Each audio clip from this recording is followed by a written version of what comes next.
Open vascular bundle और closed vascular bundle, इसका क्या मीनिंग होता है? कॉन्सेंट्रिक वैस्कुलर बंडल और बाइकोलेटरल वैस्कुलर बंडल में क्या डिफरेंस होते हैं?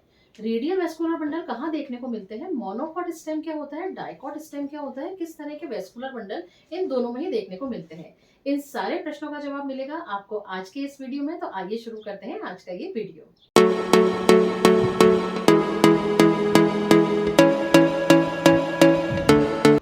Welcome to biology concept, this side Surabhi Mathur. और बच्चों, आज हम लोग पढ़ने वाले हैं वेस्कुलर टिश्यू सिस्टम, जो एक बहुत इंपॉर्टेंट टॉपिक है क्लास 11th के लिए भी और नीट के लिए भी। तो सबसे पहले हम समझते हैं कि वेस्कुलर टिश्यू सिस्टम होता क्या है। बच्चों, जैसा कि लिखा है vascular tissue system, vascular tissue system एक ऐसा टिश्यू सिस्टम जिसमें क्या चीज इन्वॉल्व होगी? जिसमें इन्वॉल्व होंगे वेस्कुलर टिश्यू। अब ये वेस्कुलर टिश्यू दो तरह के होते हैं, जाइलम और फ्लोएम। जाइलम जो वाटर कंडक्शन के लिए रेस्पॉन्सिबल होता है और फ्लोएम जो फूड कंडक्शन के लिए रेस्पॉन्सिबल होता है। और ये दोनों मिलकर के यानी जाइलम और फ्लोएम मिलकर के क्या बनाते हैं? वीबी। वीबी बोले तो वेस्कुलर बंडल। अब डिफरेंट प्लांट्स में अलग अलग तरह के वेस्कुलर बंडल देखने को मिलते हैं। रूट में अलग तरह के वेस्कुलर बंडल होते हैं, स्टेम में अलग तरह के वेस्कुलर बंडल होते हैं। तो आज हम पढ़ेंगे कि किस किस तरह के वेस्कुलर बंडल हमें कहाँ कहाँ देखने को मिलेंगे। सबसे पहले तरह का वेस्कुलर बंडल हम देखेंगे radial vascular bundle. Radial vascular bundle का मतलब होता है कि जब जाइलम और फ्लोएम, ये जो ब्लैक कलर के मार्कर से बनाया हुआ है ये जाइलम है, जो रेड कलर के मार्कर से बनाया है ये फ्लोएम है। जाइलम और फ्लोएम अलग अलग रेडियाई पर प्रेजेंट होते हैं। तो इस तरह के वेस्कुलर बंडल को हम कहते हैं रेडियल वेस्कुलर बंडल, और ये आपको देखने को मिलते हैं रूट में। ठीक।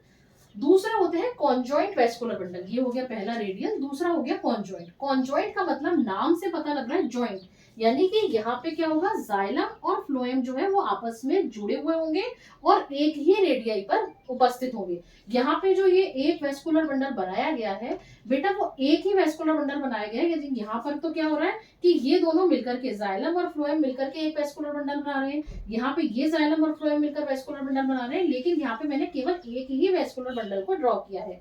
तो जब जाइलम और फ्लोएम आपस में जुड़े हुए होते हैं तो इस तरह के वेस्कुलर बंडल कहलाते हैं कॉन्जॉइंट। अब ये कॉन्जॉइंट वेस्कुलर बंडल भी दो तरह के होंगे, ओपन और क्लोज। ओपन का मतलब होता है कि जब जाइलम और फ्लोएम के बीच में क्या प्रेजेंट हो? कैम्बियम। जैसे कि यहाँ पे अगर मैं इस तरह से बना देती हूँ, पूरा मैंने डार्क कर दिया, ये स्ट्रक्चर क्या कहलाएगा? कैम्बियम। तो अगर कैम्बियम प्रेजेंट है तो ऐसे वेस्कुलर बंडल को हम कहते हैं ओपन वेस्कुलर बंडल। ओपन का मतलब है कि ये वेस्कुलर बंडल ओपन है, किस चीज के लिए? सेकेंडरी ग्रोथ करने के लिए। लेकिन अगर मान लीजिए इसमें से मैं ये कैम्बियम हटा देती हूँ, जैसे कि मैंने ये हटा दी कैम्बियम, और यहाँ पे वैसे ही जैसे कि जाइलम पहले ड्रॉ हो रहा था वैसे ही मैं ड्रॉ कर देती हूँ, तो अब ये क्या कहलाएगा? क्लोज्ड वेस्कुलर बंडल, यानी कि यहाँ पे क्या है? कैम्बियम एब्सेंट है। समझ में आ गई बात? तीसरा आता है बाइकोलेटरल वेस्कुलर बंडल। बाइकोलेटरल का मतलब होता है कि इसमें जाइलम के दोनों तरफ प्रेजेंट होंगे क्या? फ्लोएम। बाई बाई का मतलब क्या है? दोनों तरफ, दो। तो यानी जाइलम के दोनों तरफ अगर फ्लोएम प्रेजेंट है तो इस तरह के वेस्कुलर बंडल क्या कहलाते हैं? Bicollateral vascular bundle. और ये आपको देखने को मिलेंगे कोकुम्बर में। अब इसमें भी यहाँ पर बात आएगी कि बाइकोलेटरल ओपन और बाइकोलेटरल क्लोज। अगर ओपन है तो इसका मतलब जाइलम और फ्लोएम के बीच में क्या चीज प्रेजेंट है? कैम्बियम एक तरफ, और दूसरी तरफ भी कैम्बियम प्रेजेंट होगी, यानी दो कैम्बियम प्रेजेंट होगी किसमें? बाइकोलेटरल वेस्कुलर बंडल में। क्लियर हो गई बात?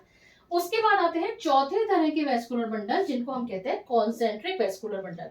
कॉन्सेंट्रिक वेस्कुलर बंडल का मतलब होता है बच्चों कि जब एक वेस्कुलर टिश्यू दूसरे वेस्कुलर टिश्यू को सराउंड करे, यानी कि यहाँ पे जो ब्लैक कलर के मार्कर से बनाया है ये क्या है बेटा? Xylem, XYLEM xylem.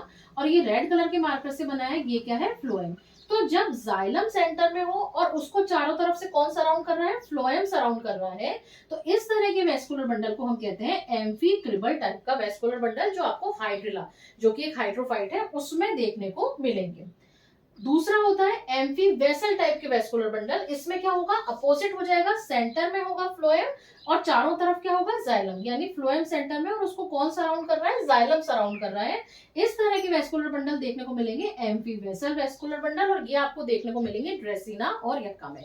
तो ये चारों तरह के वेस्कुलर बंडल पे से नीट में और क्लास 11th में क्वेश्चंस आते ही आते हैं। एक खास बात और, अगर कहीं मैंने कहा है ओपन यानी कि कैम्बियम प्रेजेंट है, तो ये आपको ओपन वेस्कुलर बंडल हमेशा देखने के मिलेंगे डाइकॉट्स में। ठीक है, चाहे वो डाइकॉट रूट हो चाहे वो डाइकॉट स्टेम हो। डाइकॉट स्टेम में ही मिलेंगे, बल्कि क्योंकि रूट में तो आपको रेडियल वेस्कुलर बंडल मिलते हैं, तो डाइकॉट स्टेम में आपको कैसे मिलेंगे, ओपन वेस्कुलर बंडल मिलेंगे। जबकि अगर क्लोज्ड की बात कर रहे हैं तो हम क्या लिख देंगे, मोनोकॉट स्टेम। मोनोकॉट स्टेम में क्या मिलेंगे, आपको क्लोज वेस्कुलर बंडल देखने को मिलेंगे, और रूट में कैसे मिलेंगे, रेडियल वेस्कुलर बंडल आपको देखने को मिलेंगे। तो ये आज हमने कंप्लीट किया वेस्कुलर टिश्यू सिस्टम। बच्चों अगला वीडियो लेक्चर आएगा कुछ क्वेश्चंस को लेके जो क्लास 11 और नीट दोनों के लिए इंपॉर्टेंट रहेंगे। अगर आज का आपको वीडियो पसंद आया हो तो प्लीज इसको लाइक करिएगा, शेयर करिएगा, चैनल को सब्सक्राइब करिएगा, और हाँ, बेल आइकन को क्लिक करना मत भूलिएगा। Thank you very much.